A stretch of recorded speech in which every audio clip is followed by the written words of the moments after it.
talk about bank fraud. Bank fraud is a very, very big problem.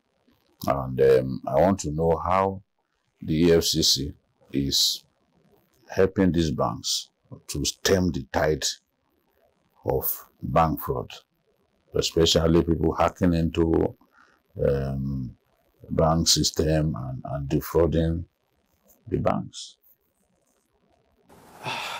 Another major crisis we might be having in our hands, in the nearest future, if we don't do something drastic, which we are doing now, is the issue of this bank fraud you have talked about. Now, as I'm talking to you, sir, we have about 6 banks, I won't mention it because of their image, that have been hacked into by young people. One, we've been able to save about 9-something billion for the bank. Major banks. Yes. The other one, we've been able to save about 6-something billion. That's one we are doing now. We save about 3-something billion. Now, what people do is to get a device. They will plug it. They actually do it in connivance with the insiders. Yes, bank staff. Bank staff. They will plug it to their platform. Wherever the other person is, even if it's outside Nigeria, he will be able to control the platform of the bank. Wow. The suspect. So from there, wherever, whether it's in Eastern Europe or America, it can move money. Just the way your bank account officer can move your money in and out of your account. So you can move money in a second. They can move billions. So what they now do is to move that money. They may not be able to move the money out completely, but they now distribute it to the account of so many customers. And so they will have access, back-end access to that account too. From that account, they will move it probably to the wallet or to POS, and from there they will withdraw the money and off they go. And so that is in thing. Now, so many banks are vulnerable as I'm talking to you now. But that may not have been possible without the connivance of the bank staff. They do it in actual connivance with the bank staff. So it's an area that has actually attracted our attention, and we are doing so much there. But because of the impact of the economy, we are not making so much noise about it so that people don't get panic and say they want to withdraw their money and all of that. It's not the fault of the bank, but it's the fault of the staff of the bank, some of the staff. And that's why we have told the bank executives, look inwards. There is no way this fraud would have been carried out successfully without the connivance of your staff. In all the cases we have seen, in all the cases, we've always seen the hand of bank staff in it.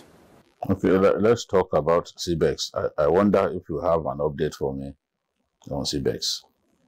We have gone far on CBEX.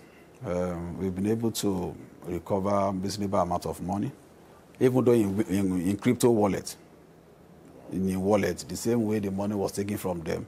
There's no way you will get them dollars in cash without necessarily going through the same process. We have gone far. We have made reasonable arrests. People are talking. Like I said, we are not going to give out much because we don't want the process to be vitiated. We are still after quite a number of people that we have declared wanted. We are still investigating a lot of wallets. And I will just give a bit of an idea of how that thing worked, so that people, Nigerians, will also be aware. Now they came in. Most of these perpetrators are foreigners.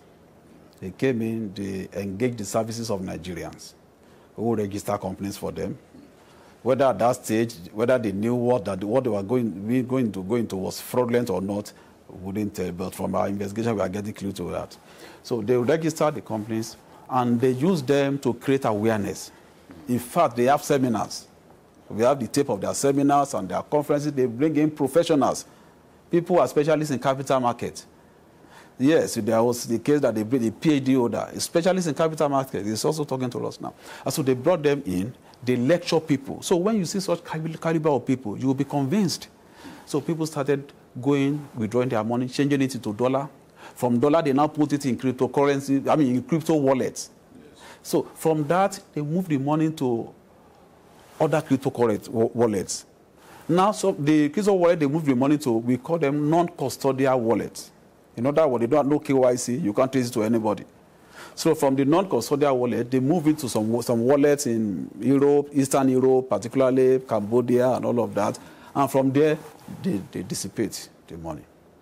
But we've been able to block some of those wallets where money have not been fully dissipated. That is to the extent that we have gone now. So Nigerians should be aware. And I even learned that there are still some of these perpetrators in the system. Nigerians are still falling victims. I believe people should learn from this. And I said it some time ago. I said, look, when the going was good, when people were getting 100%, nobody told the EFCC. But when the bubble busted, everybody is blaming EFCC that we see them. But I told people 2 weeks earlier, sir, 2 weeks earlier before that bubble busted, we released a list of 58 companies, 58 that we have investigated. We have 5 charges against. Quite a number of them have been convicted. For pyramid scheme. Those who have not been convicted, so a lot of them have pleaded guilty. And we told Nigerians, we listed their names. Beware. And we wrote to CBN, we wrote to SEC. So we are working together with them.